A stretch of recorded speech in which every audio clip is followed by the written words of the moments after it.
You're listening to NT Paranormal After Dark. Nothing normal about it. Greetings, para-people. So today we're talking about Sarah's number one favorite topic and person in the whole universe of paranormal stupidness. Today we're talking about Travis Walton, Phoenix resident. I have no problem with Travis Walton. I have a problem Resident with moron. aliens. Why? What is your problem with aliens? It's stupid. You don't think aliens exist? Not that come here. No. Why wouldn't they come here? Why would they? Why not? If you could go to another planet and interact with another species, wouldn't you?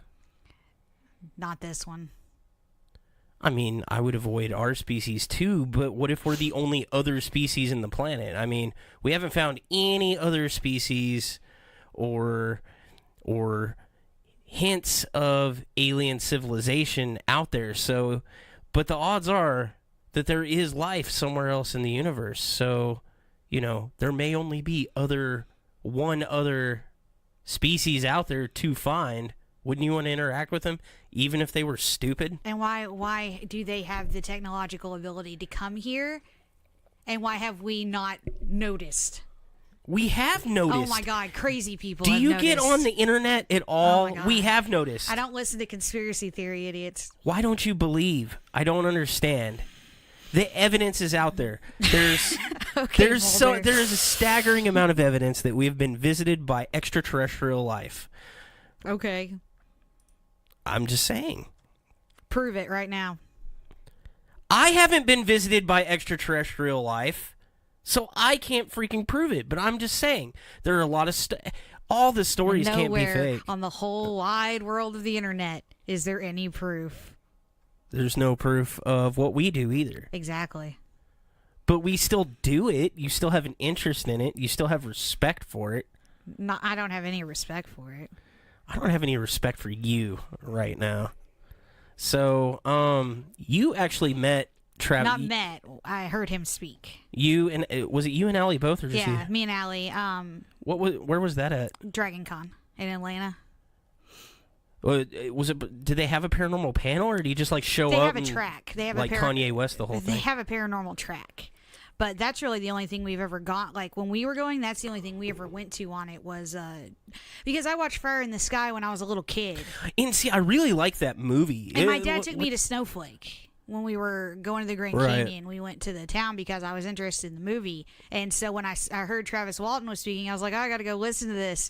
And it was just... Was it anything like this clip I have up here of Travis Walton? I'm sure it's exactly like it. Like his totally scripted experience where his story is really interesting. Like, okay, he may be a very non-interesting person, or maybe he's just not a really entertaining talker. But when I was doing which I put all the research in front of you, since you've actually heard him talk, you're probably more familiar with the story than I am, other than what I just read about it. But like, putting it all together, there's a lot of strange details about the case specifically. And don't worry, we're not going to spend the whole episode talking about Travis Walton. I also got some other stuff that happened in Phoenix, because Phoenix is a hotspot. Arizona is kind of a hotspot. Apparently, people just get picked up all the time in Arizona and have things plugged into their behinds up in space. That's the thing going on. That's what you do. They're out cow tipping or logging. That's what I find weird. Wasn't he a logger? Yeah. In Arizona, isn't it a desert? There are woods in Arizona. Oh, okay. So, run us through a little bit of Travis Walton, which, by the way, Fire in the Sky is a damn good movie, by the way. Whether you believe it or not, and it's way more entertaining than the actual story he tells. Like, the way they... You know, they fixed it up for the movie. They call him a forestry worker. That's like the equivalent of sanitation engineer. You're a trash guy. So he was abducted by a UFO on November 5th, 1975.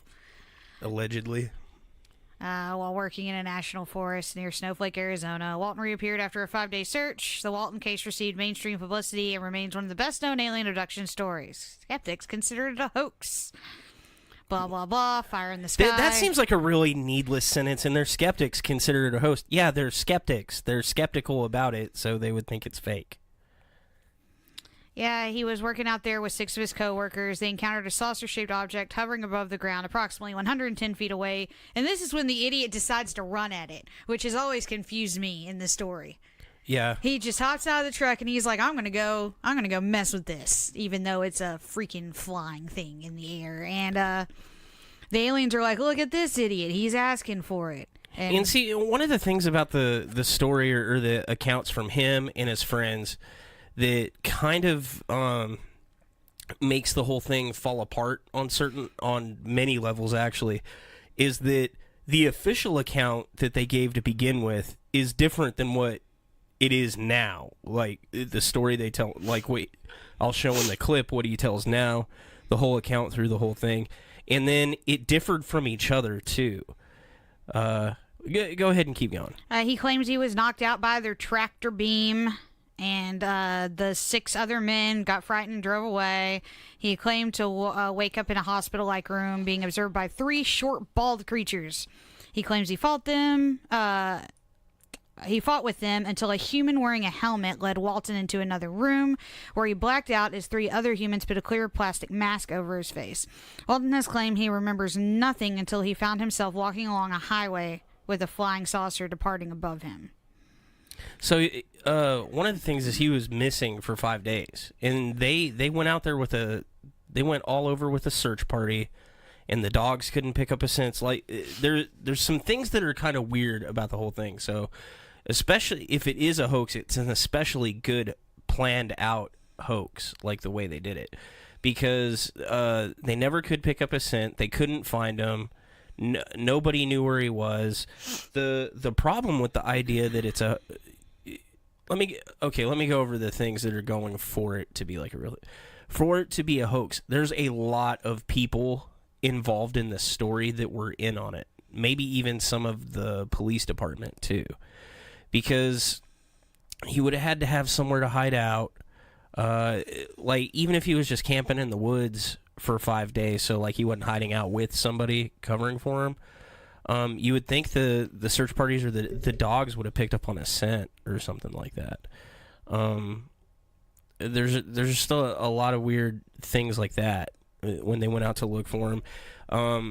The things that aren't going good for it is that I know they never could specifically pinpoint where the spaceship was or whatever. Like, they went down the highway and they're like, yeah, we think we pulled off over here, but they never could find like the clearing or whatever. They never could point to like a specific place there. They just knew, oh, it's after mile marker blah blah blah to here, whatever. There's a lot of things that just don't line up about the whole thing. But one of the things that I always thought was interesting about it way back when, before I knew the things I know now, was that the big deal about it is when he showed up 5 days later and they started questioning everybody and they all had their stories about what happened and everything, they all took lie detector tests and they all passed the polygraph. Except one. One was inconclusive. Yeah, and that's how the story goes. Like, well, one was inconclusive, but it wasn't a failure, and all the rest of them passed with flying colors. And supposedly they all did EEGs and all that too. But and that makes it sound more credible, and I think it sounded more credible like in the early 90s. When did this happen? 75. Oh, so okay, so especially like in the late 80s, 90s, when I was hearing about it, like, the fact that they all passed a polygraph made it sound really, really... Well, it is unlikely that even now that many people would pass a polygraph if they were lying. Polygraphs might not be reliable enough to be court of law approved, but they are somewhat reliable. I don't think they're reliable at all. Unless you're a sociopath, they're pretty reliable. Why? Okay, so you know about what does a polygraph actually measure? It's measuring changes in your body. Your heart rate increases when you lie. Your blood pressure changes. You sweat. But that's not a fact. That's not a fact with everybody. But it's a fact with most people. Most people have some sort of change in their body when they lie. I don't know. Even if it's not a visual tell, they have a physical one. So one of the problems I have with the polygraph now, though, is I found out it wasn't administered by law enforcement, though. It was administered by the National Enquirer. Well, that is dodgy. Seems like a lot of moving parts to cover up in a hoax. Are you really seriously taking my Dr. Pepper? Wow. A dude who worked for the FBI said that the polygraphs aren't worth the paper they're printed on, and I tend to agree. Everything I know about polygraphs is that they vary so wildly from person to person that, like, even the person that invented the polygraphs, like, later said, "Hey, this doesn't do the anything." innate problem with polygraphs is just by giving someone a polygraph, you make them anxious. Right. But there's a reason they're not admissible in court. Like, I hate whenever polygraphs come into play now. But they still are used. CPS uses them in cases of abuse. Yeah, and that shouldn't be a practice. That's terrible. If you clench your butt cheeks, yeah, okay. So first off, the National Enquirer I read is the ones that administered the polygraph test to all of them. Another thing I read is initially one of them failed the polygraph altogether, and then they had to re-administer. It's got to be in those notes there. And the other interesting thing is that they said that Travis himself was doing a lot of techniques like holding his breath and things like that. So the other thing that kind of came up in the research is that right before Travis went missing for 5 days, there was like a contest for the best UFO story. And so I think they were all awarded like $5,000. Oh, get this. He was interviewed by Zach Bagans. No way. What does it say? Just that he was interviewed by Zach Bagans? Walton appeared in the 12th season of the Travel Channel's Ghost Adventures, where he was interviewed by Zach Bagans. He also appeared in an episode of Canadia's series Evil Encounters, Terror from the Sky. I just want to sip. Yeah. Next time, bring your own. What's the topic? What's the topic, Sarah? Bullshit. Aliens. Just got to increase heart rate on true statements so that the false statements don't look so different. The problem is I even saw Gene Simmons beat a polygraph test. Most people aren't good at biofeedback unless they've been practicing. I'm just doubting that 6 freaking loggers in 1975. So I think that since the National Enquirer did it, it's all suspect. Yeah, I think it's administered poorly anyway. I don't think it's worth the paper it's printed on. I think the other thing that these guys have going for them is exactly what you said, that they're all loggers. I was looking at a lot of their statements. They're articulate, and these people, I think, are more intelligent than they're letting on. So I think they're using the fact that, like, they're all loggers to their advantage, you know. Technically, they weren't loggers, though. They worked for the Forestry Service in improving the forest. I'm not sure what that means. It sounds like they cleared out brush. Or, you know, that thing Trump wanted everybody. He's like, why don't we own any effing rakes? Then we wouldn't have forest fires. Yeah, that's how that works. Yeah. Yeah. There's nobody out there raking the forest. Thanks. Next topic, sir. Man, you're a real jerk today. What's your problem? I don't know. It must be a girl thing. I must be hormonal. Whatever.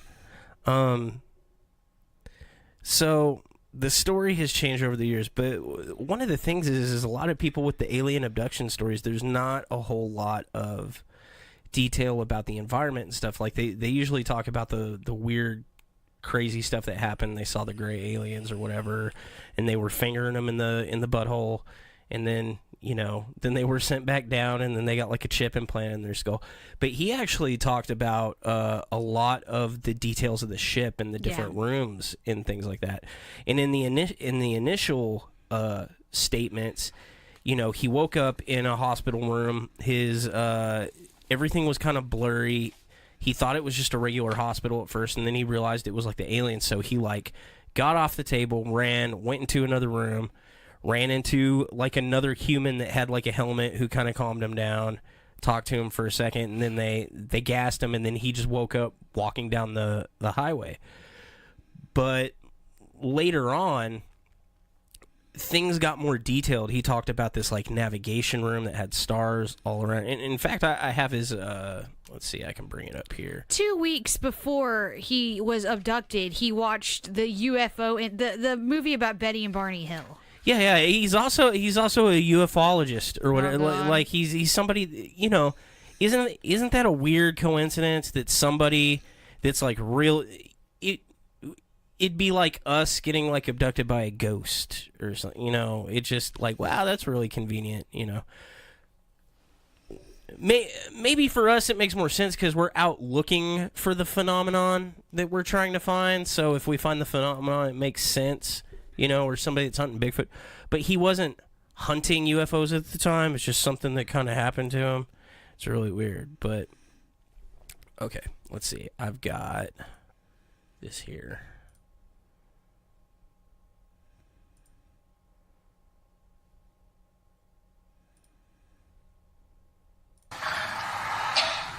But I heard the sounds of movement around me, and there was a light above me, and that hurt to look at, even though it wasn't even as bright as that. It was not that bright, but I had double vision, and it was real blurry. So when I saw these faces, I thought it was doctors with a surgical mask and cap, you know, with just this part open. But when my vision cleared, then I could see these creatures standing there, and I just flipped out at that point. I just really lost my mind with fear. And some people don't understand that. They think, well, I wouldn't be that scared. I would just stay calm. Ask good questions. Pick up a souvenir, put it in my pocket. But I try to explain this level of fear that I was experiencing by comparing it to being waterboarding. The one factor above all was that feeling of suffocation. And even though, you know, terrorists are aware of this technique, they even practice resisting it, it still works. You know, our guys practice it. They know it's not fatal, and they know they're going to survive it, but the feeling of suffocation generates fear that you just can't. What's that? Except waterboarding can be fatal. Yeah. Sorry. Side note. I mean, he brings up like, and that's I think that's one of the things that makes him okay. So I know I'm doing this like balancing act back and forth, but I'm just trying to play both sides of it. You know, why it makes sense, and you know, ultimately why I don't believe his story. You know, but him talking about, you know, being afraid, you know, not being rational, things, that sort of thing. In a lot of the stories, people talk about being super calm. He's one of the stories that's on the left side of that. I just can't imagine anyone being rational under those. So all things aside, like unless they're in shock. If you woke up on a table, like you'd probably be pretty scared, even if you thought it was legit a hospital. But then all of a sudden, like, you realize they're aliens or whatever. I mean, what do you really honestly think you would do? I would freak out. Well, like I said, there's two options. One, you go into shock, and then you appear calm. You might feel calm, but you're not. And two, you panic, which is probably what most people do. They panic. Right. And the thing is he at first he panics, he jumps off the table, but he gets his bearings or whatever, and you know, he's talking about he's just freaking out and like runs out of the room to get away. He talks about it a little more. But if I was going to sell a story, I would have punched an alien. What, like Betty Hill? Is that what she did? Yeah, Betty said I socked it in the face. Or yeah, Betty and Barney Hill, they got abducted, right? And they're doing stuff to Barney. Allegedly. They're supposedly, I love their story because they're like doing stuff to Barney Hill, right? You know, they're sticking ice cream scoopers behind his balls and all kinds of weird stuff. And she distracts the aliens from doing stuff to her by telling them about her lasagna recipe. You can look this all up. She's giving him like her lasagna recipe, and everything's going good. And then just a bit, and when she finds her opening, she socks him in the face, grabs her husband, and they escape the ship.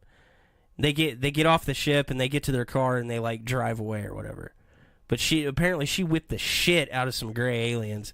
But I like the whole idea that they're just like molesting her, just in the other room with the like the Meanwhile, anal drill. And they're avidly writing down her lasagna recipe. Oh, you marinate the tomatoes first. Oh, that's the secret. Oh, ricotta cheese with sour cream. She punches an alien. He's like, "Hey, you left out an ingredient." This chick's off the chain. They kidnap her again later. Like, oh no, they got me. Is it because I hit you? No, we just what do you preheat the oven to? You didn't tell us.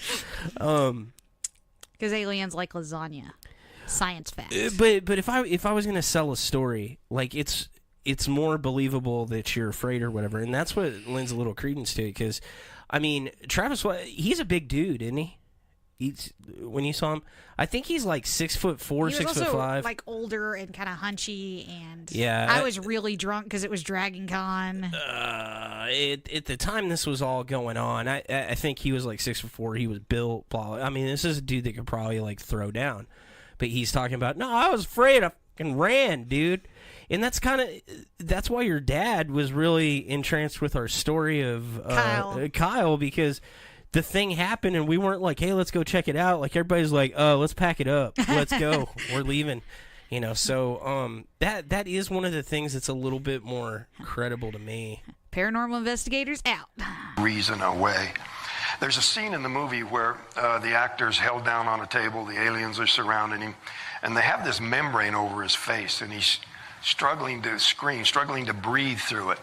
And I think that does a better job of explaining that level of suffocation, that smothering feeling, than if you just showed the actor looking panicked and breathing hard. It's that added to the feeling of pain, the feeling that something was mortally wrong inside. And this dimly lit, claustrophobic, humid atmosphere, all being confronted with these creatures that. So playing devil's advocate for a second here, he's not just talking about waking up and being scared. He's talking about getting up. He's scared. He's panicked. He's got labored breathing. But even as he's like getting his bearings and his wits about him, like he still can't breathe. And he's saying that differs from the movie where they're like actively suffocating him.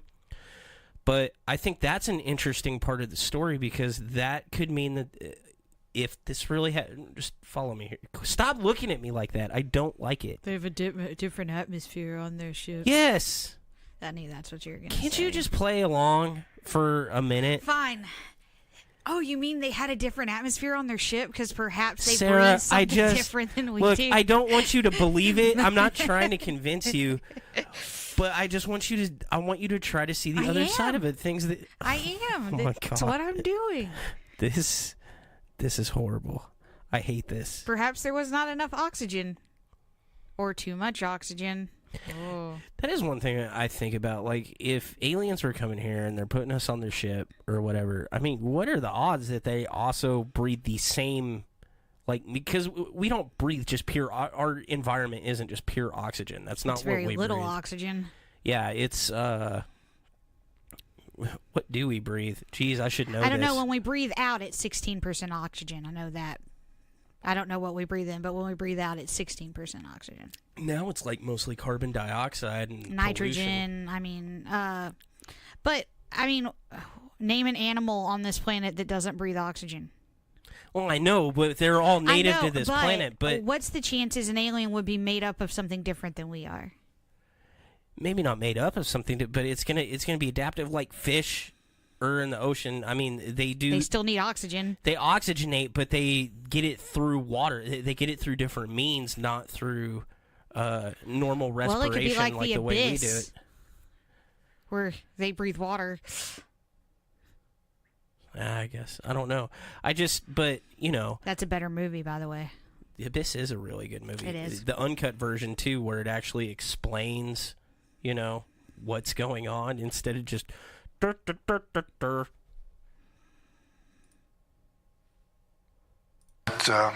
Definitely not human. And so the perception that I was in the most life-threatening situation, being attacked by monsters that were causing this pain, was what generated this panic that just wouldn't go away. So I tried to move, and I was so weak. I don't know whether I was weakened by the lack of oxygen or by the results, the effects of my injury, or maybe the gravity was actually heavier in there. But it felt like, and that added to the panic, the need to move and move quickly and not being able to. The feeling you're dragging back when you need to move fast. How much of what he's describing sounds like sleep paralysis to you? All of it. There's a lot. So there's a lot of parallels to sleep paralysis and alien abduction. What? The thing about him being up, standing up, does not sound like sleep paralysis. But is that a possibility, though? It'd have to be more dream than sleep paralysis. Some people, when they have sleep paralysis, they experience more dream. You know what I mean? They see stuff, or they feel stuff like the hypnagogic hallucinations. Some people... And those are the abductions that people report where they're like in their house, or they're somewhere like in bed, and then they can't move. The things come from are over them. But some people, when they have sleep paralysis, they see reality. They just can't move. Yeah, are there any cases where people can be like sleepwalking and then fall into sleep paralysis? Not that I've heard of. Because they're the complete opposite. Sleepwalking is too much. A lot of people have both, though, where sometimes they sleepwalk and sometimes I've had both, because one is an underproduction of the two chemicals that keep you from moving, and one is an overproduction. But you're not going to get one right after the other. It's separate incidents, because you're not going to switch over that fast. So, I guess when I'm trying to think back to, I wasn't born in the 70s. But Julie says apnea, but I mean, sleep paralysis doesn't cause apneic episodes unless you already have sleep apnea, but it does cause you to feel like you're having an apneic episode. Yeah. I mean, the thing with the story is they were driving home when this happened, and they like stop and they all get out, and multiple people experience. So I didn't really think it was sleep paralysis, but What are the chances something happened and he took a pretty good blow to the head? I think Allie had brought it up at one point that the guys had like maybe tried to kill him and left him for dead out there, and then he showed up later. And what if he really thought he was abducted by aliens? I mean, if he got popped in the head, there's no reason that he wouldn't have. And because their story, and then they all went, that he got abducted by aliens. Yeah, because I believe the time, like when they first like get back, I don't think that the other guys were reporting the fire in the sky thing until Travis Walton showed back. Do you know? Is that in the notes? Mm-mm. I wish I knew. I kind of missed the timeline on that. That would be good to know, because like he runs out into the woods or whatever, and they all just come back without him. And I know that they were looking at those guys really hard as they murdered Travis Walton for 5 days until the dude showed up. What if they had, bludgeoned him over the head or something, and he actually thinks he was abducted by aliens, and that's why he was able to pass the polygraph? But that doesn't explain why the other 5 guys... 6 guys, yeah. 6 guys would pass the polygraph. It doesn't seem like they reported it till he... Interesting. But I'm not absolutely positive. That would be a deciding factor in whether or not I believe the reports on that. Let's see. What else does Mr. Walton here have to say? Let's see.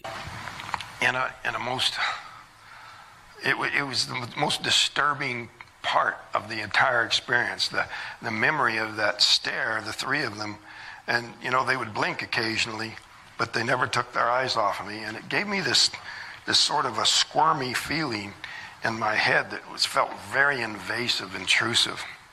And after I was returned, one of the medical tests that I underwent was a EEG, brainwave scan.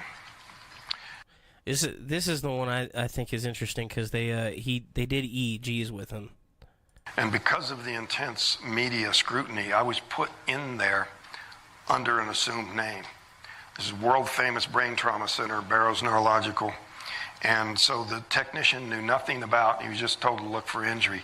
And there was a wave pattern that was in the report that backs up the idea that perhaps they were trying to assert some kind of mind control, some sort of a subduing sort of an effect, or maybe just to communicate, their intentions. But it wasn't working because of this damage from this blast of energy. Okay, so in this article it says, in the test administered to Walton's crew the night he was allegedly abducted. So does that mean they reported him the night it happened? Yeah. Arizona's polygraph expert Cy Gilson determined examinations prove that these 5 men did see some object that was believed to be a UFO.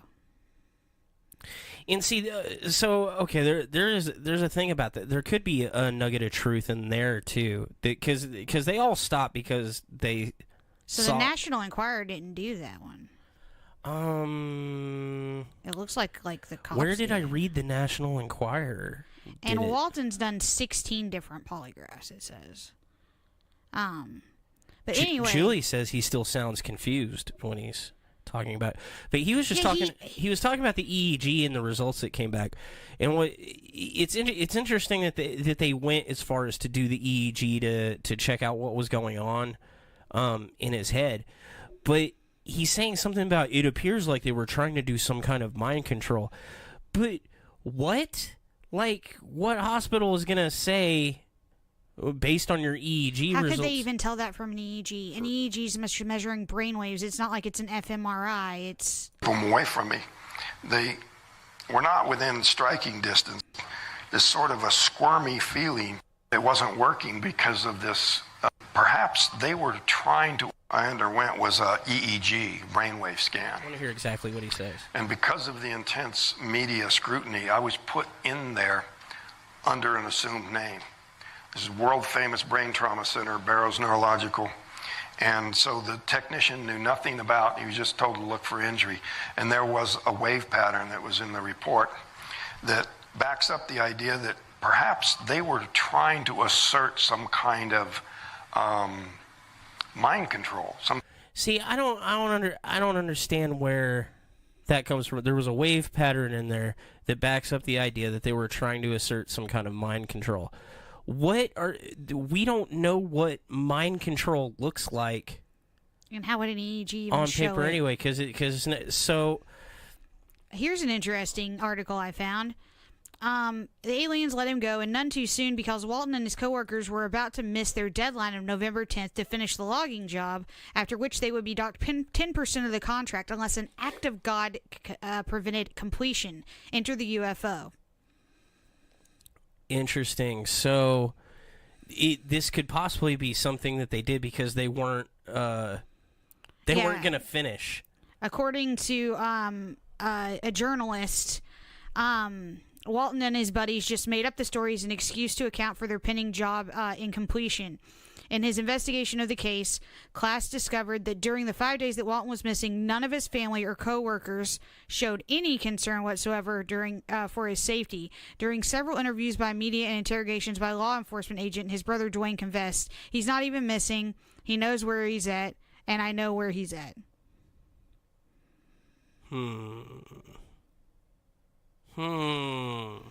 All kind of wraps up into a neat little bow there.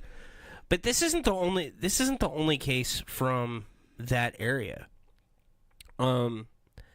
It might have been a convenient thing for them to use. I missed it. Did y'all mention screen memory?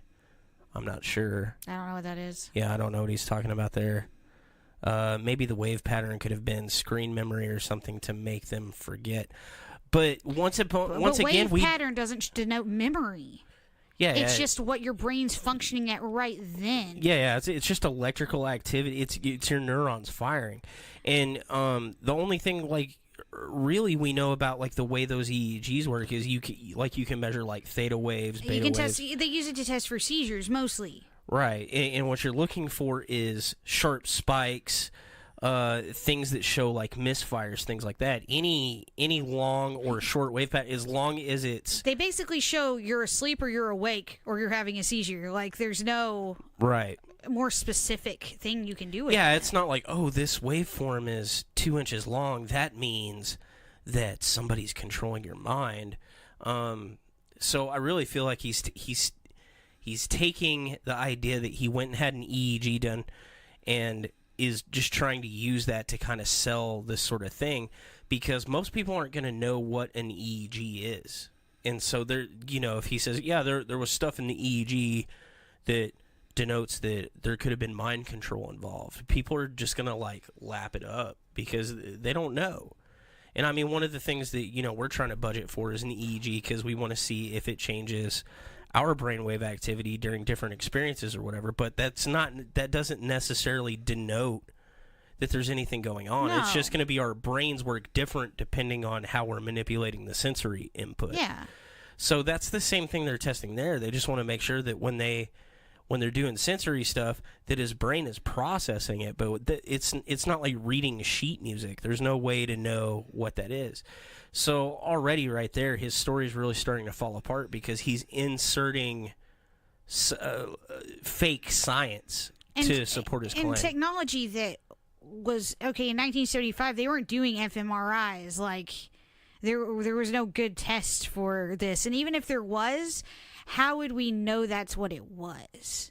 Right. We just see... Well, because there's no control. There's no comparative control to it. Like, we would have to see what mind control looks like on an EEG to say that, we can recognize that way. You might see the brain lighten up in a weird area, but if you haven't seen this pattern before, then you're not just going to throw out mind control. Yeah, you're going to say, not if you're a scientist. Yeah, you're going to say, this thing makes this person's head light up different than everybody else's. I'll have to check that out. But screen memory is what abductees experience when they are abducted. Instead of remembering true abduction or aliens, they forget everything, or the memory is replaced with the image of an owl or another false memory.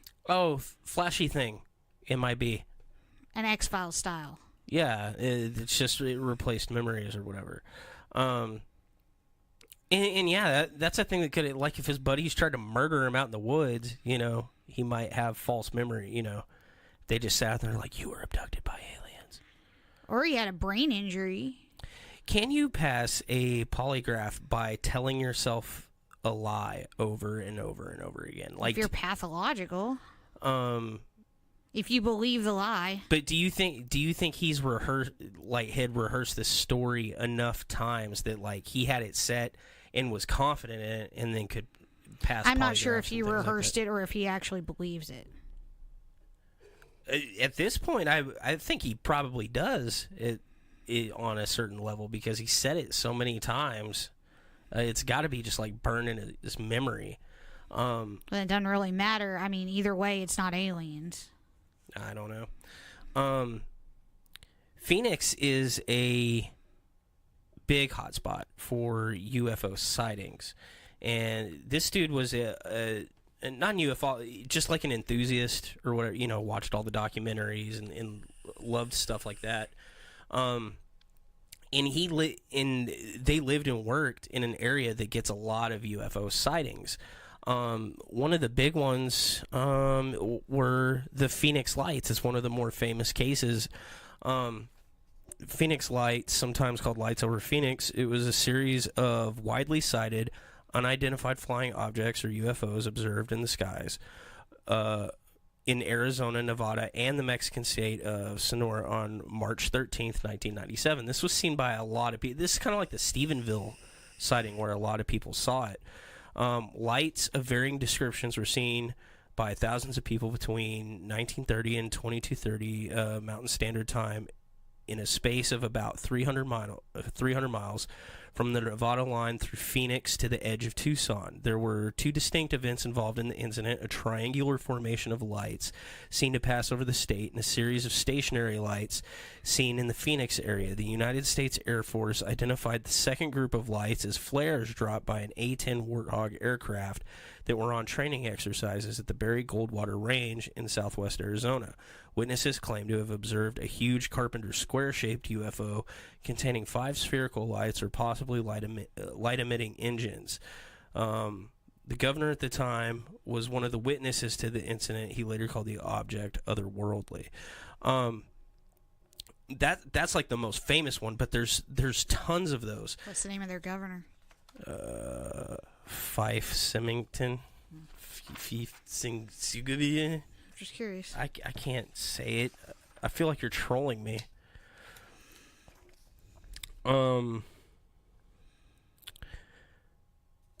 See, you threw off my rhythm there. I've got like 20 pages of just like how these events unfolded. Like over 200 people saw these things, were calling them in, reporting them. The police, the Air Force Base was chasing him down too. And it's really interesting that at least some of the lights were attributed to flares that they were dropping at the time, but the Air Force Base was actually chasing down these lights. But this is a common occurrence over there, and I did like a little bit of research, and the thing is like so everybody's super familiar with Area 51, and it's a test base and things like that, but I think what they don't realize is Luke Air Force Base is Luke Air Force Base 7 miles west of the Central Business District of Glendale in Maricopa County, Arizona. But the thing is it's a big test base also, and it's just not as famous as Area 51, and it's not like super classified. Yeah, I've been to Area 51. It's very disappointing. It's mostly just a fence with like a little sign in a mailbox in it. It's the town of Rachel, Nevada. It's got the little alien. That's all it has. It's a little hotel. There's no fence. There's nothing. It's desert. There's cows. There's cows in the damn road. Emilio says if you truly believe the lie is truth, then yeah, that's if he believes it's true. I'm wondering if he would, knowing he knows it's a lie, but since he's not scared about telling, like, see, I think I could pass a polygraph because I don't. You're a sociopath. No, because I don't think polygraphs are worth anything. So I wouldn't be nervous about a polygraph. It's because you're a sociopath. Fine, whatever. Flares fall. Those lights followed a horizontal path. Right, and they weren't talking about all the lights, and they were claiming some of them, but they didn't claim the ones that were in the Carpenter Square, which is actually a triangle. But lights show up over there all the time, and I wonder if this in the 70s, if this wasn't like what sparked it. You know, they're like, shit, we're not going to finish this contract. Well, what are we going to come up with? And they see some lights or something. They're like, hey, we can blame this and go after it. But there could be like some kernel of truth to it. They might have saw something on the way home, sort of thing. Desert's weird. Because the desert's weird, and because that Air Force Base is nearby, and they do testing on a very regular basis of all kinds of aircraft. Well, I used to live out in Crescent, and everyone was like, oh, Carswell's closed down, but we saw some weird crap flying out of there. Wasn't aliens, but, you know, whatever. I don't know why people jump to aliens. That's my confusion. He's talking about how to pass a polygraph by putting a tack in your shoe. Yeah. There's that. You can... Mythbusters did a bunch of them. Yeah, you can clinch it. There's a million ways to pass polygraph because polygraph is not accurate at all. That's why it's not admissible in court. And that's why that no longer even registers to me as like, oh, that's what makes this credible. I just find it really interesting. And the thing... So there's elements of his story that are really interesting with like the details and stuff because of the time that they came out. Because like nowadays everybody's heard the story of, you know, everybody knows what a tractor beam is, and but he'd already watched all this on TV. How much? But that was my question I was going to ask earlier. How much of this was out in 70 whatever when this happened? Before he was abducted, 2 weeks before he abducted, he watched a movie on the Betty and Barney Hill thing.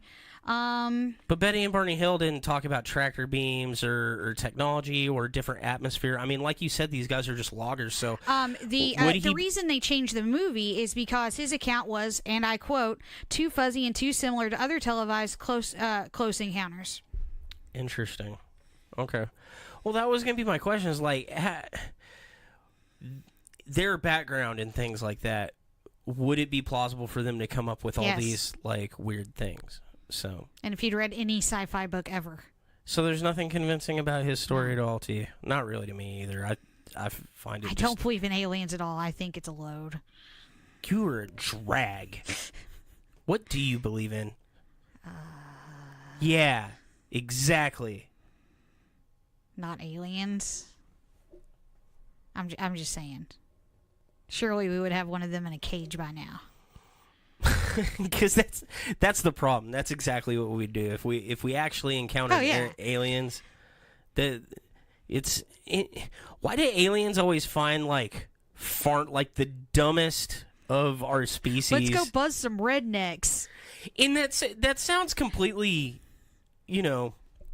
dumb and funny. But here's the thing: when we go mess with wildlife, we screwed with the dumbest of their species. The ones, we're like, hey, come on out. And, that one animal that's like, oh, hey, maybe you'll be my friend. Because that's what Travis Walton did. He was in the back of a truck. He saw a UFO. He gets out of the truck and runs at it. What do you think you would... Okay, so you're not abducted or anything, but you see a UFO, and you're driving up, and it's landed. What do you do? What is your first instinct? To pull out my phone and take a good video. Okay, this is this is now. Phones are still attached to walls in 1970. This is now, and I pull out my phone. If it's 1975, I drive the F away. What good is photographing or videotaping it on your phone? Then at least I have something. There are a million... crappy videos. There are a million videos out there. Of junk. And there are a million great videos out there, and I'm more suspect of those. Anyway, I'd drive away. I don't know why I'd run at it.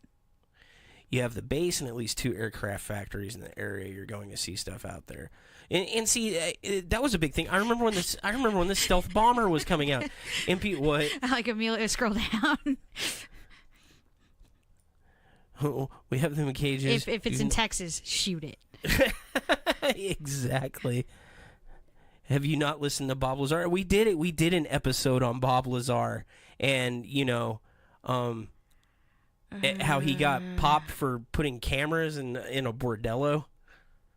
I don't remember that. I don't think you were here for the Bob Lazar one. He claimed to work at Area 51 for a long time, reverse engineering alien technology. Oh my God, it is the X-Files. He claimed to have multiple degrees from MIT. MIT said they've never heard of him. And then he said, oh, the government got rid of those records to discredit me. And MIT was like, they can't do that. Like, he would show up in a yearbook somewhere. The one I used to listen to was Art Bell. Oh, rest in peace. And he had all the people calling. Coast I like Coast to Coast. But, yeah. Yeah. Bob Lazar called in Art Bell. Did he? Yeah. That's how. And Bob Lazar had sent him a bunch of encrypted faxes and stuff like that. Art Bell was the first one to interview Bob Lazar, and he was like, "When is Anonymous?" I think Deep Throat or something like that. And then later on, he came out, and he owns a company that sells UFO finding equipment. Okay. Yeah. Are they just out there with EMFs like we are? Yeah, pretty much. It's something like that, and he's been sued several times. He's real kind of shady character. He's the one that was talking. He's got some weird things about his story because he's obviously really educated, but there's obvious lies in his thing. But he was talking about a synthetic element that was discovered and they were doing experiments with at Area 51 that at the time had not really been discovered yet. And some of the properties he was talking about, that synthetic element, ended up being true. Well, I fully believe that the government does stuff like that. I just don't understand why people think it's aliens when it could just be our government. I'm not saying conspiracies aren't. Stories that held true over time. Man, I don't know. You might want to revisit that episode because a lot of his stuff fell apart because everything he said about, I believe it's Element 5... can't remember now. Everything he said about that element is not true because after it's moscovium is what it is, and after they actually started doing experiments on it, it's a completely unstable element that can't be split down. And he was talking about you have to cut this element into certain parts and use it for fuel, and that it warps space-time, but it doesn't do that. It's not even a fuelable element. It's basically like one of the 5 heaviest metals on the planet, and there's only two instances of it. President Carter saw a UFO, but they told him to stop talking about it. Isn't Carter a nut job? Nut job? He's the one that sold the boiled peanuts. Okay. He was the worst president in recent memory. He was mostly just useless. He's a nice old man. He's like your senile old grandpa. Who was the one that talked about his balls on the phone? Oh, that was Lyndon B. Johnson. Okay. That's my favorite. I love stories about Lyndon B. Johnson, like inviting reporters over, and he would always try to be nude. Like he'd be getting out of the hot tub when they showed up, but he'd just be bare-assed. Because apparently he just had like a 10-inch ding-dong, and they'd be like, well, Lyndon... this is what I think we should do. He's like, you know what I think we should do? Bam! And just like whip it out. Emilio says he's not talking about Element 115. He's talking about the hand reader that is now used in public. He talked about it and drew it years before. Yeah, I fully believe the government had technology like that decades before it comes out. I don't have any doubt that he actually might have worked for the government on some pieces of technology. You don't think they have kick-ass quantum computers like 10 years ago? Not 10 years ago, but I'm sure they did. But the government and the military definitely have technology that's at least 1 to 3 steps ahead of what is currently.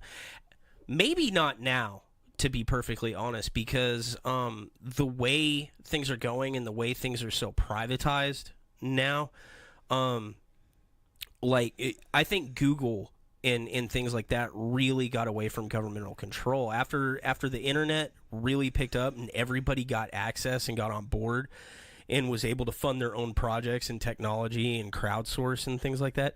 Things have really gotten away from them. And I mean, that's one of the reasons that, Elon Musk is really hated. How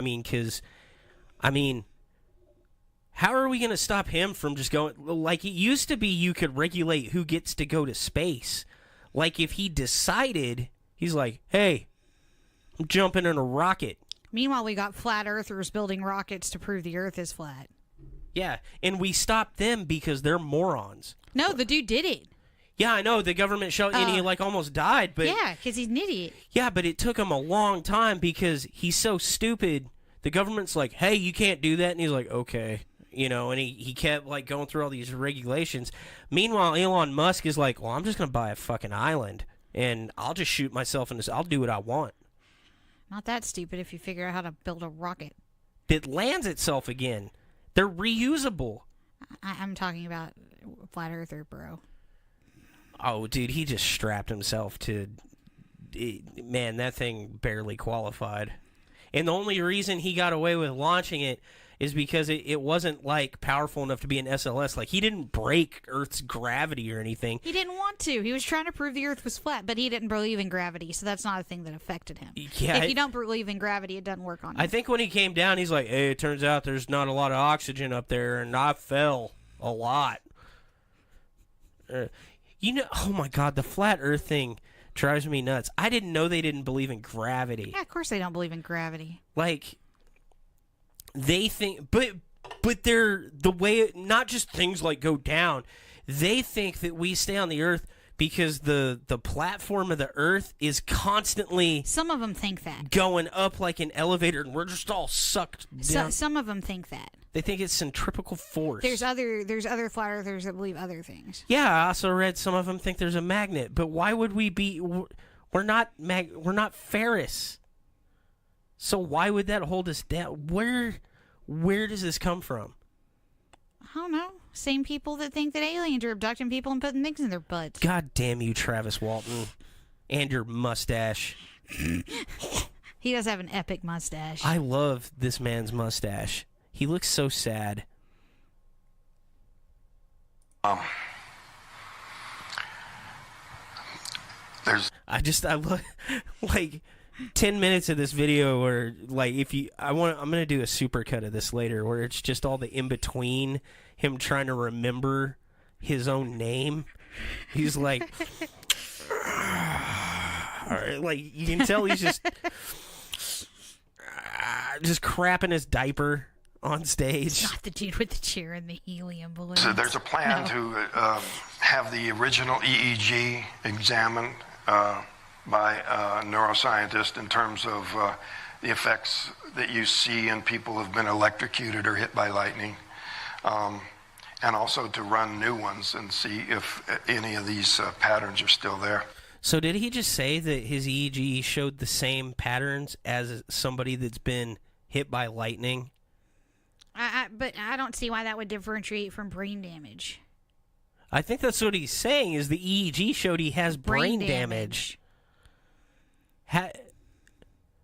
Does that make his case stronger or less strong? Less strong. Like, he's just got brain damage. But I was just immediately, in a frenzy to escape. And so when they went out and went down to the right, I went down to the left. And there was this real cramped, dimly lit passage that was curving so tightly that I couldn't tell if they were pursuing me. They could be right behind me, and I wouldn't know. Was I running into something worse ahead? But I got up there, and I found an opening into a room. And I saw what were doorways on the opposite side. Now, I pieced together this layout later, but because I wasn't thinking very clearly or didn't really know the whereabouts of the whole thing, I was thinking that if I opened one of these doors that maybe I could just drop to the ground, I'd be back in the woods. Oh yeah, drop 100 feet. Which is probably not the case at all. It was probably not in the woods anymore, and it certainly wouldn't have led out of the craft, and could have been in some place without air. But I was trying to open a door, not thinking clearly, just total. I'm pausing on this. I want to see. So he drew a map of the spacecraft, and apparently he got up from here, walked around this corridor to the middle, did a lap around a chair, and then just went to a walkway. Of course, there's no doors to anywhere else. Okay, I just wanted to see that. I've got no brilliant comments about his map. I just... Frenzy, hysteria. And when I moved into this room to inspect the doorways to find a way to open them, there was the effect of being able to see the stars surrounding me. The points of light, whether this was a planetarium, just a map room, or an actual view of where it was at. The closer I got to the chair in the middle of the room, the more visible these stars were. But I was not finding any doorknobs or buttons to open the doors. I thought desperately, just push some of these controls on the chair, maybe that would open a door. And so I was trying all kinds of things. Didn't have touch screen. That just sounds like a universally bad idea. I'm gonna push all these buttons. Now that's interesting. Did he just mention touch screens? He said there weren't touch screens back then. not finding any doorknobs or buttons to open the doors, I thought desperately, just push some of these controls on the chair, maybe that would open a door. And so I was trying all kinds of things. We didn't have touch screen at the time, so I never touched the screen. And it was a glowing soft green with black lines that moved sometimes. Some of the buttons didn't seem to do anything. But there were no characters, no little numbers or letters or anything like that, at least that I could see. Some people think, well, maybe... You know, if his story included... It's interesting that he said, you know, this is obviously a more recent interview with lecture he gave or whatever. It'd be real interesting if part of his story, the original story, had said something like a touchscreen or some kind of technology that we have now that wasn't present at the time. But it doesn't. That's the problem. But some other people's story. I wonder how many stories are out there where, you know, maybe they're like, oh, I touched on the glass and it did this thing. But before Star Trek The Next... Because touchscreens weren't a thing until Star Trek The Next Generation. But they've had that sort of thing in sci-fi books forever. Holograms and technology that we don't have yet. I mean... But it was wildly different. I'm curious what stories are out there where the technology that they described was ahead of the time that it was in. Even like fake technology that was on TV at the time. Because at the time this happened, Star Trek, the original series, would be on there. And even in the original Star Trek, you know, they're using knobs and dials. And like the most advanced thing they have is a view screen in there. And so you'll notice that like after that show comes out, people start talking about like view screens and holograms. You know, it kind of goes with some of that, but no one thinks about, you know, touching the screen. Yeah, stuff like that. So that's one of the things is there's no like real nuggets that you can just bite into of his story where it kind of comes to fruition later. Whole thing sounds dodgy to me. Well, of course it sounds dodgy. The guy said he was captured by aliens. He said he bum rushed a spaceship, woke up, and then was surprised that he was in a spaceship. What did you think was going to happen, bro? He's like, hey, there's a spaceship over there. Runs up to it, gets, I'm blasted. And then he wakes up and he's like, I can't believe there's aliens. Why is this thing in my butt? And then he like runs a lap around the ship, starts pounding on this dude's chair. The guy's like, what are you doing? He's like, I'm trying to crash your effing spaceship, bro. And he's like, you're going to sleep now. And then they just dump that. And he's like, then I was running on the highway because they just dumped my ass off. Think of it from the aliens' perspective. Just for like 1 minute. Like, here's the deal. Travis Walton runs out into the woods, right? Trips, hits his head on a log. All his friends are just looking like, oh shit, he's dead. They're going to think we killed him. They take off. The aliens feel bad for the idiot that just like, freaking, hey, that dude with the stupid mustache just broke his face open. He's got brain damage now. Let's fix him. So they beam him up. They fix him, and then he just craps all over him. They're sitting there trying to fix him. He wakes up, punches one in the face, gets off the table. They're like, no, you need to calm down. You don't understand. You have brain damage. He's like, fuck you, bro. Runs around. He's like, just butt naked. I can't breathe. They're like, you're under sedation, asshole. Does 2 laps around the chair, gets to the main room where, you know, the main boss is at, and they're like, hey, is everything okay? And he's like, what does this do? Boop, boop, boop, boop, boop, boop, boop. Spaceship starts rocking. They're like, holy shit, he's draining the oxygen from the ship. What are y'all doing? We're like, he was hurt. What were we supposed to do? They gas him. They drag him back in there. What do we do? I don't know. Put him back where we found him. So they just drop his ass back in the woods. He wakes up, butt-ass naked, dehydrated, doesn't know what's going on, starts running down the highway. Meanwhile, aliens are doing the same thing to us that we do to freaking birds, abducting and tagging them. That's exactly what's going on. The brain damage isn't from what the aliens did to him. It's from him, like, jumping out of the truck and trying to run. Hit his head. He said he hit his head. They're like, oh, man, he's dead. And then his friends just leave him. It was there in infrared or ultraviolet or something. But what was really alarming was when I moved that lever. The ship was the still entire using star levers. pattern shifted, and I was already really unsteady on my feet, and that was very disorienting. So I resolved not to mess with that anymore. But just thinking of pushing another button, my attention was caught by either a sound or a change in light from the door. The funny part of the story is he skips the whole part where he pushes the red button and like fires missiles like at the earth and like just blows a chunk out of the side of a mountain or whatever. Yeah. That I'd come into, and I turned and I saw a man standing in the doorway, and I just took it to be somebody that was there to take me away from these monsters, you know.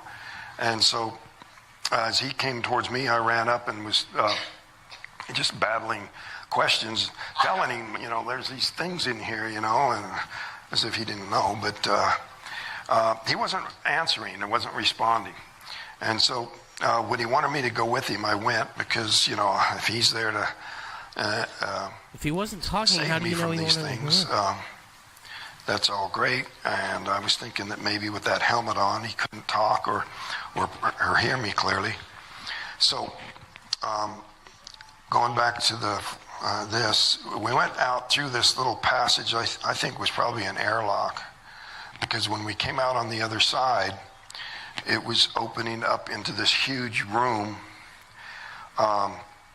It's so bright that it just hurt my eyes because it was so dim inside there. But much cooler, much more fresh air.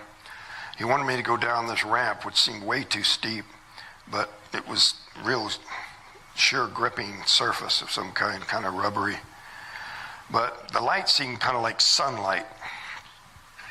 So I don't know whether these were windows, translucent windows, or if they were some kind of an artificial fixture that put off some. So that's one of the reasons that people think we haven't been to the moon. The Van Allen belt. Yeah. And I hate those. First off, I hate those people. We have been to the goddamn moon. So is China now. And they're growing things on the other side of the moon, which I find awesome. I'm surprised China didn't go there and just like kick our flag down. Kick our flag over. Because that's probably what I would have done. I just like, where are you landing? Here. Just land on our. It's just, I believe there's medical markers when someone goes to space. Yes, and we have proven that with our own astronauts. Yes, or whatever, you know. But the big thing is like, oh, we can't really get past the Van Allen belt or whatever. And it's, yeah, we can. Our spacesuits protect from We have radiation suits. We can, but you still get marker. You still are blasted with some Right, radiation. yeah. So if these people are talking about having been to space, like if they are asserting that the alien spaceship went to space, yet they're Alien technology. Oh my god! What I find so this guy that's like escorting him around, you know, after he's basically just like tried to hijack their ride, like a total. So they called a bouncer. Yeah, they're like, hey, get the human bouncer. Get the guy that looks like him, you know, and it's like he's not talking. But you notice in all the illustrations, the dude's got a helmet on. How come Walton doesn't need a helmet? Maybe the guy's not human. Ooh, but why would he look human? I don't know. As logical as this story is, he's a shapeshifter. Something close to sunlight. Skinwalkers in space. I tried to look around, but he seemed to be in a pretty big hurry. He was pulling me along, even though I was half stumbling. Yeah, you're trying to wreck his ship, bro. I saw these other craft in there, these more rounded saucers, much shinier. And he took me through. See, this room was shaped like a quarter of a cylinder. So it gave me the impression of an airplane hangar, like, you know, a big half round, but it could have been like a larger craft, like a mothership, you'd call them. So whether it was on Earth or who knows where, under the water, anywhere, I don't know where this was. So he took me out through the vertical wall, down a hallway to a room, and there were some other people dressed like him, except for one thing. They didn't have the helmets on. So I thought, maybe here's somebody who can answer my questions. And so they weren't answering the questions either. And so they're trying to lead me over and get me to lay down on this table. And, I was really became suspicious at that point. Was this a rescue? Thinking that these were, some military or NASA or something. And so I started to fight them. But I was in a really weakened condition. I was in great shape at the time, but I could hardly move. I was so impaired. And drunk. They pushed me down on the table fairly easily. But in my panic, I was able to get one hand free, and I got my hand underneath the edge of this oxygen mask they put over my face. But before I could pull it away, I just went out. And it wasn't painful or anything. Everything just went black. So when I woke up, I was lying face down. My head was on my arm. I could feel the cold of the ground, and my clothing still had warmth in it, but it was cold outside, and there was a light above me, so I looked to see where the light was coming from. But just as I directed my vision, that's when I saw that the light went off. And all I could see in the dark was this real shiny hull reflecting the highway, and then it just shot straight up. It didn't turn on edge, and it was silent. It just went straight up, and it just seemed like, it'd be like a rifle shot or, scream through the air and to move that fast, but it didn't. Now, maybe the fact that it wasn't lit made it seem to disappear from sight faster, but my immediate reaction was this feeling in contrast to that hysteria and fear, that feeling of being trapped. Even at night, the woods are a much friendlier place to someone who's worked in the out of doors all this time. So there was this feeling of relief, but the fear of what I experienced was the main memory that was dominating my thoughts. I looked down the hill and I could see the lights that I recognized as Heber, the town nearest where this happened. So I ran down towards the town, and there was a building with some lights on and smoke coming out of the chimney. So he got away. It has a happy ending. I think they evicted him from the craft because he was effing with their stuff. Probably. He was like 2 minutes away from getting invited to the threesome, but, he decided to be an a-hole. So tell us about your alien abduction that you had recently. What? Your alien abduction, remember? With the burning. You told Jonathan about it. I don't know what you're talking about. I told you it's real. Tell us. I don't remember what you're talking about. Sara was abducted by aliens recently. And we know it's a thing because her brother-in-law, Jonathan, confirmed it. People are waiting. You're going to have to remind me. Was it a sleep paralysis episode or was it a dream where you woke up, you were drug out of bed? It was like the whole thing. And I think all the rest of us ended up in the orgy room, and they were was going to be my story for. Is that what happened or not? Because I know they're in there experimenting with you, and they try to do something to you, and they end up burning your face off. Oh God! Now I remember. Yeah. I think it was part dream, part sleep paralysis. But yeah, they were doing something, and they had the setting up too high, and it burned my face, and they panicked. They were like, "Oh crap! Oh no, sorry."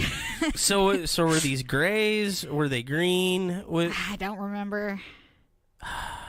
But But basically, it felt like a sleep paralysis episode. But yeah, they were going to do something. I don't remember if they were running a test or if they were trying to fix something. But they had basically what amounted to like an electric artery knife, like they use in surgeries. And I guess they jacked it up too high and it burned the crap out of me and it hurt. Like I remember it hurting. And then they panic. They panic. I just like the idea that, like, you never hear that story. You always get abducted. It's always this, like, superior technology. They're doing all these weird tests you don't understand, and then you come back and everything's fine. But you never hear, like even our doctors, like, you know. They fix the burn, but it happened and they freak out. Like, the panic, you can tell they're panicking. And, like, in my head, I feel bad for them. Oh, no. I just like the idea that they screwed up. Yeah. You know, because even like, normal surgery, they screw up sometimes, sort of thing. And they're just like, shit, oh, God.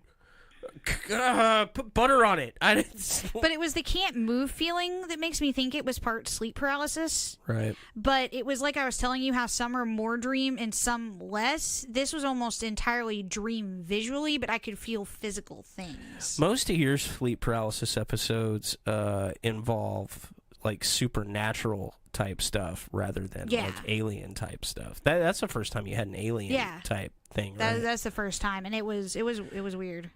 And I mean, what are the odds that somebody would like? And see, that's the thing. That's why we know it's more of it's a medical thing with you, because what are the odds that somebody's gonna get visited by demons and aliens? You know, it's kind of one or the other.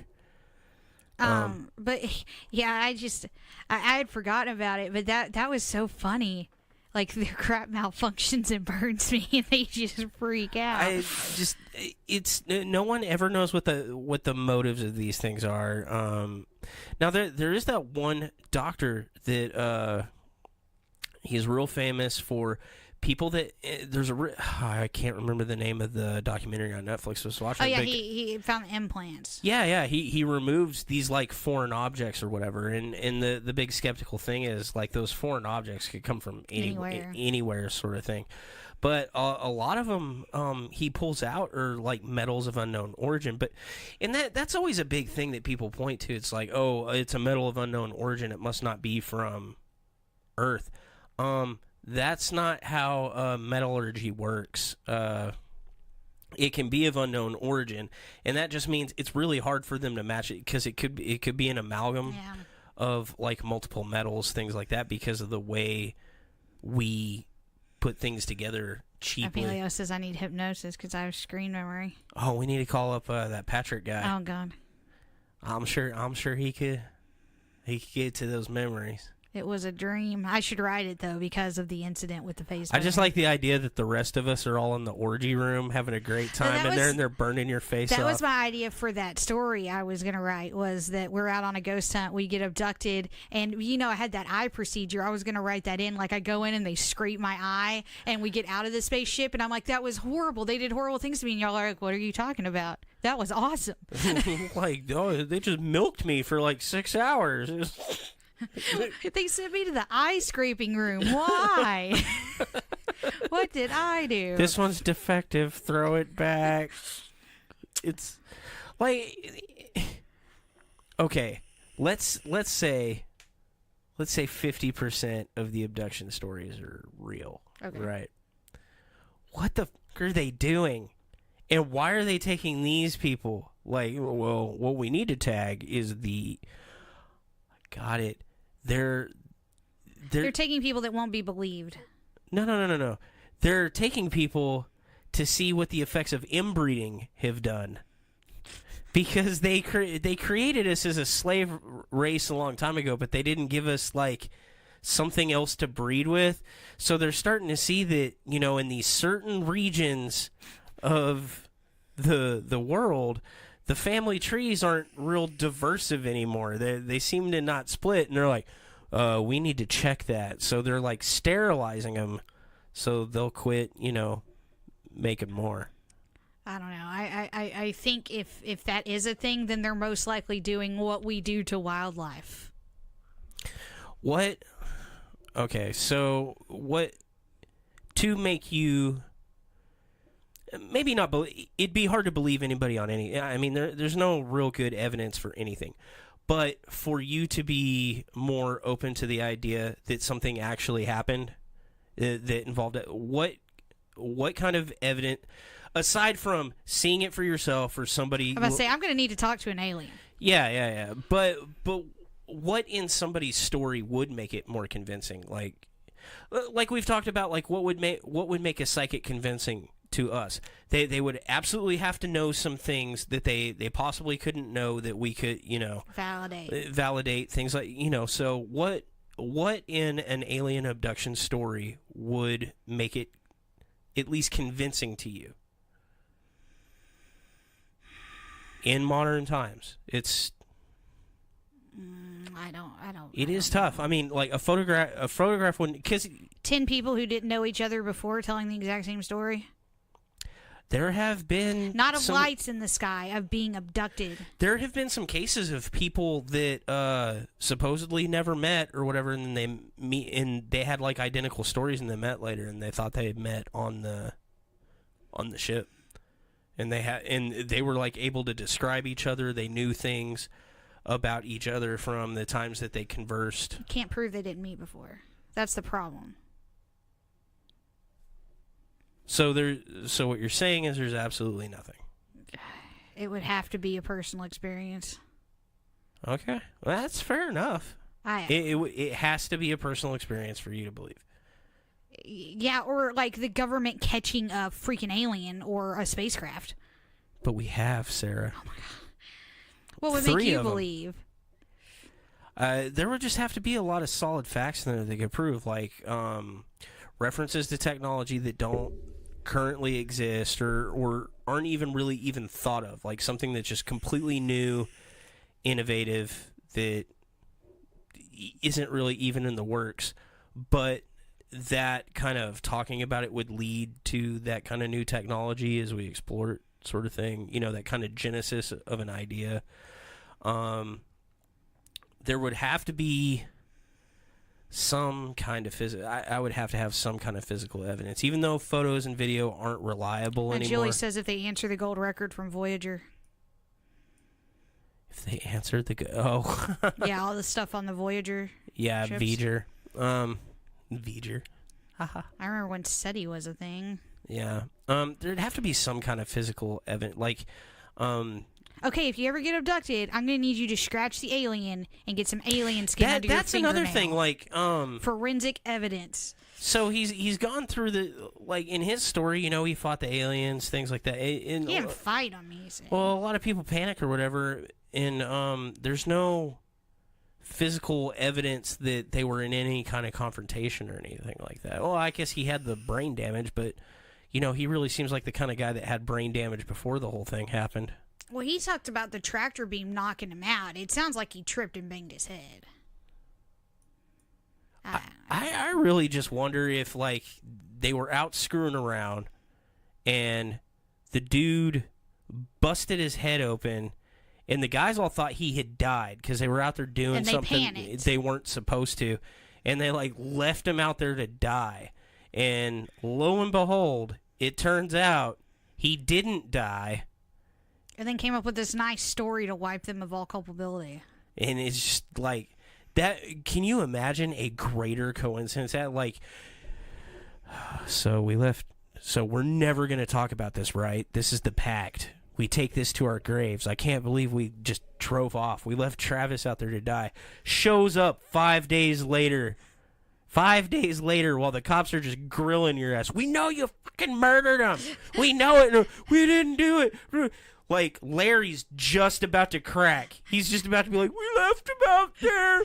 We were playing with a flare gun, and Bobby fired it up Travis's ass, and he hit his head on a log, and I'm sorry.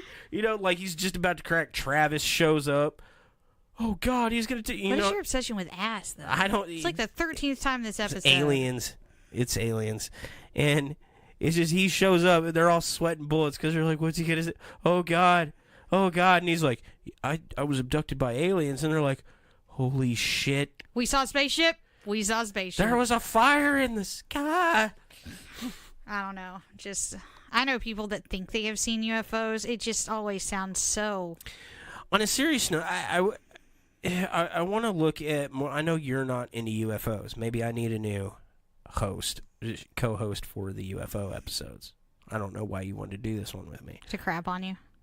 I was crapping on it before you crapped on it. I know, but that's why I'm here. This isn't one of the more convincing ones to me. It's just one of the more popular ones, and I know, and people want to hear about it. But the problem is the story. In all seriousness, it's not even that. Oh, the story's far-fetched. The dude was captured by aliens. The story's gonna be far-fetched, but here's problems with it. The polygraphs were unreliable. It's interesting. And you did fail some of them. Some of the polygraphs were failed. They weren't. At least the ones I read about were not administered by professional by law enforcement. Yeah.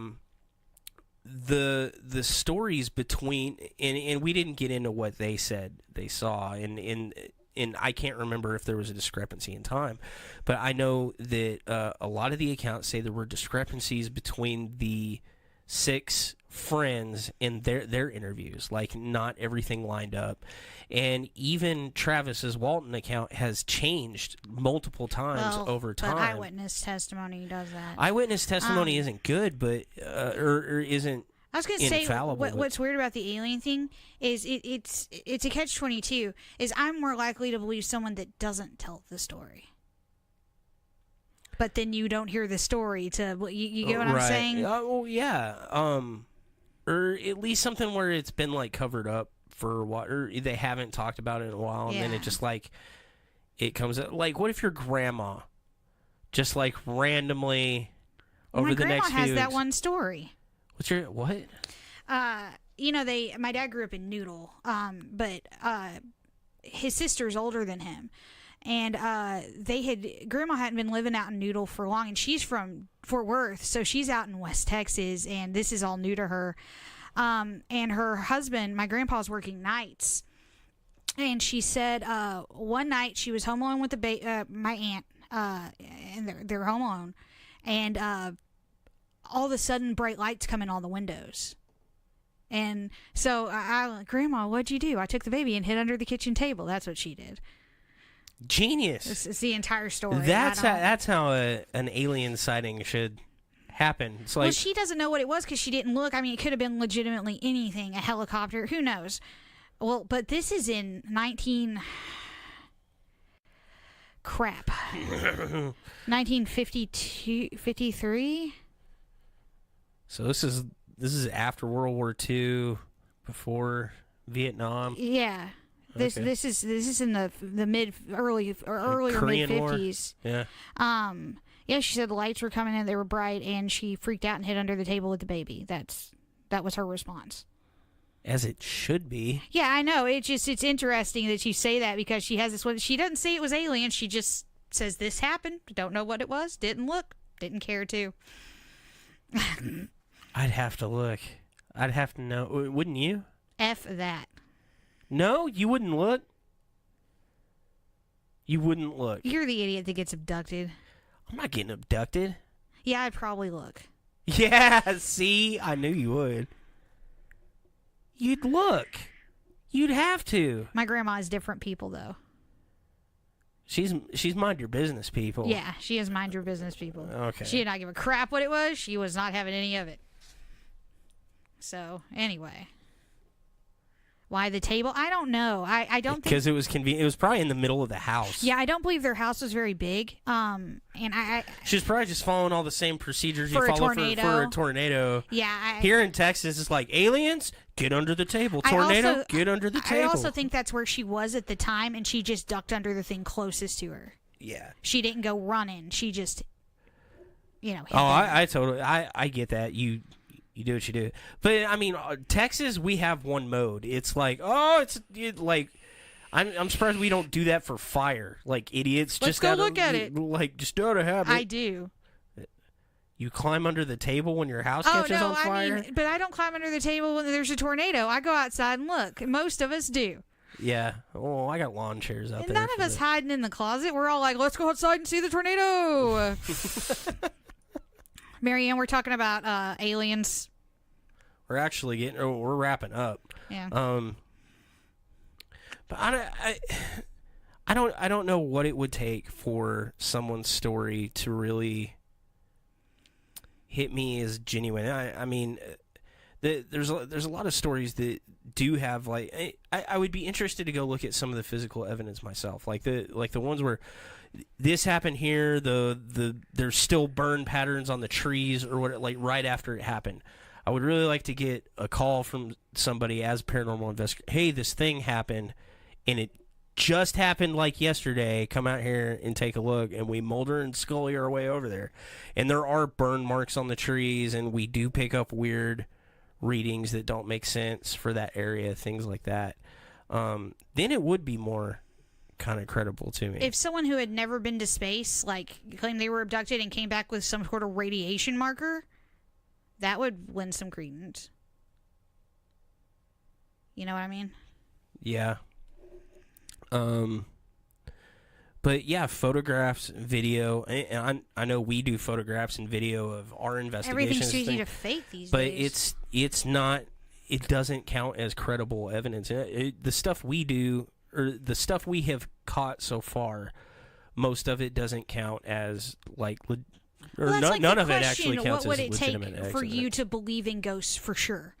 I would have to, like, have an interaction with a ghost, a ghostly figure, like. But that would have to denote that it's an intelligent apparition or whatever. Or an apparition repeating something over and over. Yeah, fine. being able to see it. But yeah, I'm gonna need some personal experience. Yeah. But the only way to do that is to have a personal experience and have somebody else witness that personal experience and like validate it. Yeah. You guys ever see the video with the news doing an interview with 1ZDX? I don't know what that is. Oh, I know what she's talking about. That is actually a band promotional thing. It's a sit down with an alien, and he's talking about the future and stuff like that, and that gets passed around the paranormal circles over and over and over. I mean, it's a damn good video, but it's a promotional video for a band that is like real into like UFOs and stuff like that. But viral marketing. Yeah. I don't know. Any other cases? Like, are there any cases that you would even consider being like interested or delving into or looking into? I mean, are there any cases out there that I honestly, it's not an interest of mine, so I really haven't gotten into looking into the stories. Right. I mean, the only one I know anything about is that one that happened by me, the Stephenville incident. Right. And that one's interesting because... See, I do like that one because there's like radar data to back up that there was something going on in the area, things like that. And apparently Cleburne in that area has a lot of UFO sightings, which I didn't know until I joined one of the Cleburne boards. Like, right. Well, it's Satanism and UFOs. I don't... Why is Satanism so prevalent out in Cleburne? Cleburne never escaped satanic panic. It's so weird. I've read so many things about y'all's hospital. The hospital sacrificing babies. Like I think either a very soon episode we need to cover satanic panic. Yeah. Like hardcore. I know Allie wants to do the Mac Martin preschool trial. Yeah.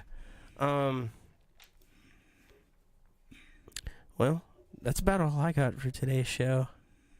Can you think of anything? I want to talk to somebody like in real life who thinks they've been abducted by aliens. If anyone knows anyone, it would be interesting. It would be interesting, and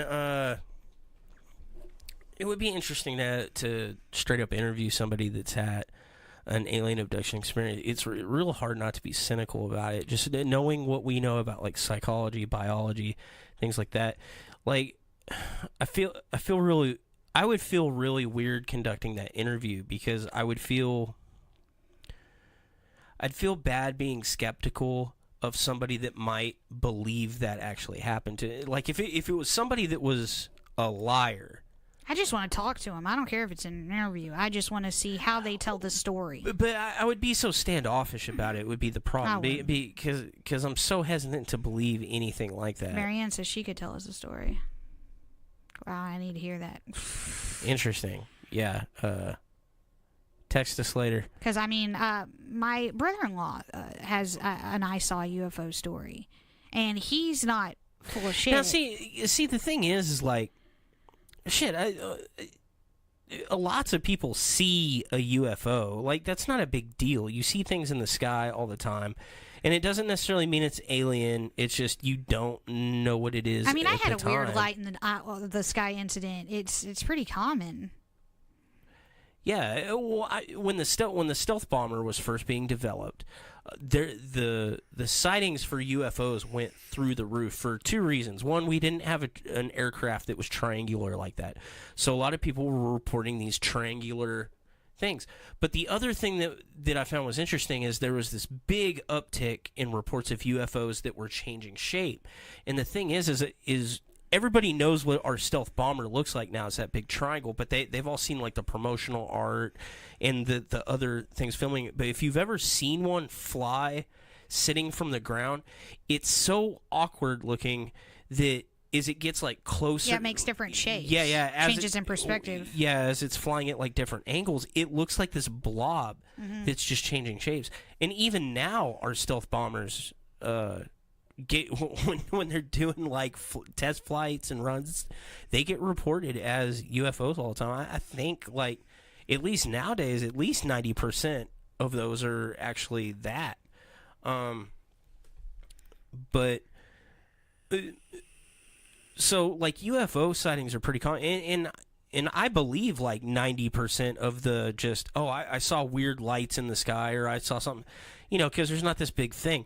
But then once you get into the close encounters sort of thing, where it's like I met an alien, I talked to an alien, I was abducted by an alien, I went to another planet with an alien, I married an alien. Those are the ones that get like really sketchy, and I have just not heard one that has really been convincing or has any good evidence or anything that, like Marion's saying there's a lot of people posting about aliens in California, bluest lights over the mountains. I saw a video of that. It was a what do you call it? Came in the fly rock, space rock. What? A meteorite? Yeah. Is it? But have you ever seen a meteorite hit, like when it bounces off? No, that would be so freaking awesome. I've seen one. There's actually there's a meteor flying by us or asteroid flying by us. It's when I worked with MHMR, and I was out in Joshua, like out in the country, and I was working with my friend Heidi, and all of a sudden this spot of sky lights up green and purple. Oh, from it hitting the atmosphere. Yeah, it hit, and I guess it bounced because nothing came. But yeah, the sky just all of a sudden lights up green and purple, and we had no clue what was going on. But I've seen video of the thing over California, and it's like this meteorite that goes, and it's blue. It's like neon blue. And is it just like kind of going laterally? Yeah. Because that's the thing. People don't realize our atmosphere actually protects us from space debris.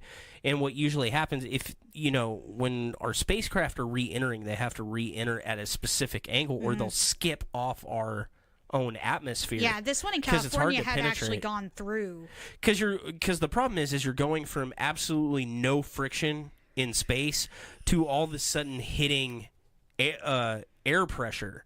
What amounts to a solid wall. Yeah, it would be just like jumping off of a very, very like off of a mountain into the water. Well, and they got water is soft and it's but pliable. It'll kill you. But if you hit it at the wrong angle, people that jump off the Golden Gate Bridge, they die of their ribs just lacerating all their internal organs. But there's good videos of the one in Russia that hit, and boom. Yeah, that one's pretty cool. But that's depending on what the story is, I will readily believe that somebody has seen a UFO. Oh yeah, just and not even just they think they've seen a UFO. Like, oh, you actually have seen something in the sky. I think almost everybody's got some kind of story where they saw something, and maybe later they realized it was a plane or a helicopter or something like that. UFOs are a thing.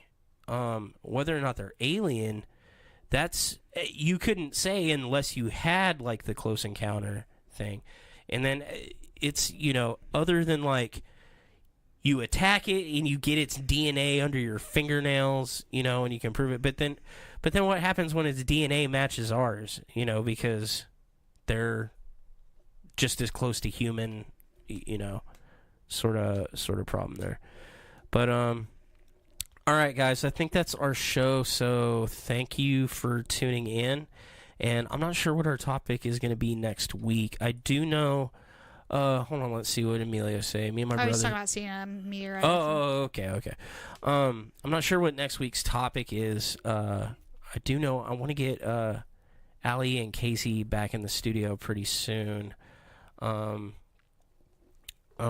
we're actually gonna do now that we're getting close to episode 50, we're gonna do a kind of like a cutoff and like a new pilot episode, because we're going to here pretty soon start releasing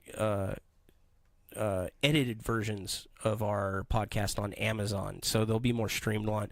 Like, these live ones are great because it's like an open discussion with you guys as the viewers, and I like that, but I don't think that's a good format for Amazon because they can't interact. So we'll just cut it down to probably like 30-minute episodes of just the good parts of the conversation with good cuts.